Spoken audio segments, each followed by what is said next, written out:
Rossiyada mehnat qilayotgan millionlab vatandoshlarimizning hamyoni hisob-kitob qilindi.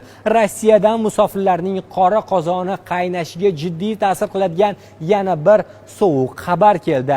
Rossiya Davlat dumasiga migrantlarning har bir xalqaro bank o'tkazmasi uchun 3% miqdorida qo'shimcha yig'im undirishni nazarda tutuvchi yangi qonun loyihasi kiritildi. Ushbu keskin tashabbus bilan Spravedlivaya Rossiya partiyasi rahbari Sergey Mironov chiqdi.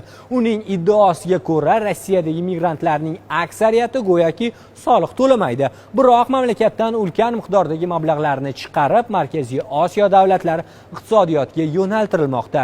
Mironov o'z gaplarini isbotlash uchun o'tgan yilgi raqamlarni ham ochiqladi. Unga ko'ra, o'tgan yili Qirg'izistonga rekord darajada 3,2 milliard dollar jo'natilgan bo'lsa, O'zbekistonga yuborilgan pullar hajmi 2025-yil yakunlari bo'yicha astronomik ko'rsatkich 15 milliard dollarga yetgan. Endi esa qonun tashabbuskorlari ana shu joriy etilgan 3% majburiy yig'im orqali Rossiya byudjetiga har yili qo'shimcha ravishda 45 milliard rubldan ortiq mablag' undirib olishni ko'zlamoqda. Agar ushbu qonun loyihasi ma'qullansa, Rossiyadagi millionlab hamyurtlarimiz o'z oilasiga yuboradigan har bir so'm pulidan foiz to'lashga majbur bo'ladi. Bu esa xorijdagi mehnat muhojirlarining shundoq ham qiyin bo'lgan iqtisodiy holatni yanada qiyinlashtirishi mumkin.